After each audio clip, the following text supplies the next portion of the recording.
ఇంకా GM meeting లో, structure meeting లో, జేసీసీ మీటింగ్ లో, చైర్మన్ మీటింగ్ లో ఇంకా మాట్లాడే అవకాశాలు ఉన్నాయి. అన్ని విషయాలు కూడా మాట్లాడి మీ ఒక్కొక్కటి సాల్వ్ చేసుకుంటూ వస్తాం. ఇప్పుడు మన ఆర్థిక పరిస్థితి ఏంటంటే సింగరేణి 35,000 కోట్ల రూపాయలు 35,000 కోట్ల రూపాయలు గవర్నమెంట్ మనకి ఇవ్వాలి. 29,000 కోట్ల రూపాయలు మన కేసీఆర్ గవర్నమెంట్ ఉన్నప్పుడు మనకి ఇవ్వాల్సిన డబ్బులు. ఇప్పుడు కాంగ్రెస్ గవర్నమెంట్ వచ్చిన తర్వాత 6,000 కోట్ల రూపాయలు ఇప్పుడు మనకి ఇవ్వాలి. టోటల్ గా గవర్నమెంట్ సింగరేణి కంపెనీకి 35,000 కోట్ల రూపాయలు ఇవ్వాలి అని అడుగుడం ఎవడన్నా అడగండి.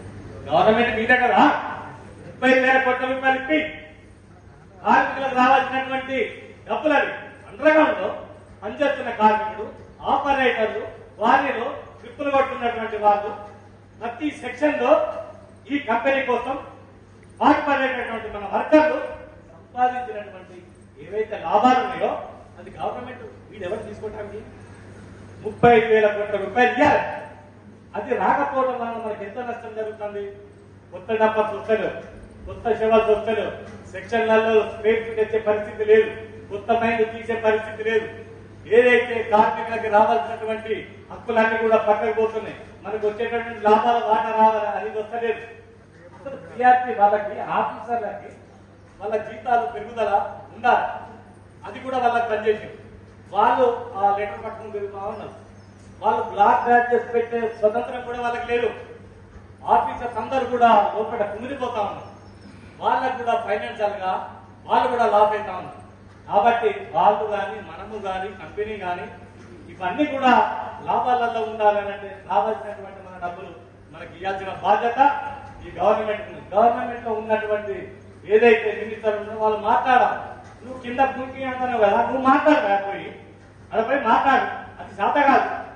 ఇక్కడే చిన్న చిన్న విషయాలు ఏదో నేను చేసినా, ట్రేడ్ నువ్వు చేసినా, నువ్వు మాట్లాడినావా, కనీసం మాట్లాడినావా, మాట్లాడుకోలేదు కదా, ఎందుకు నువ్వు బయట చెప్పుకుంటావు?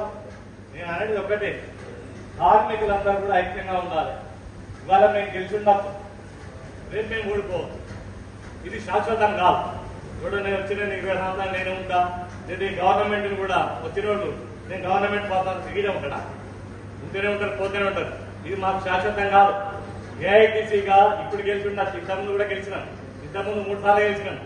దానికంటే ముందు కూడా 40 సంవత్సరాలు రికగ్నేషన్ ఏఐటీసీ, రిప్రజెంటేటివ్ ఐఐటీసీ ఎలక్షన్లు లేకముందు కూడా అప్పుడు ఇప్పుడు ఎప్పుడు కార్మికుల కోసమే మాట్లాడేది ఏఐటీసీ.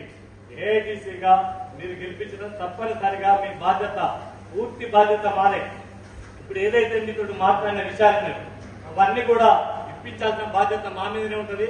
మేము మాట్లాడతాం, మేనేజ్మెంట్ తోటి మాట్లాడతాం, గవర్నమెంట్ తోటి మాట్లాడతాం, అందరితో మాట్లాడి ఇది సాల్వ్ చేయడానికి ప్రయత్నం చేస్తాం.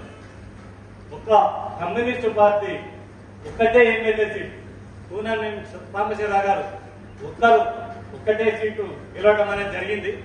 ఆ ఒక్కరు గెలిచిన తర్వాత ఫస్ట్ అసెంబ్లీలో మాట్లాడింది ఎవరి కోసం మాట్లాడిండు? కాంట్రాక్ట్ వర్గాల జీతాల కోసం మాట్లాడిండు. సింగరేణి కార్మికులకు రావాల్సినటువంటి డబ్బులు గవర్నమెంట్ నుంచి ఇయ్యమని చెప్పి మాట్లాడిండు. ఈ తెలంగాణలో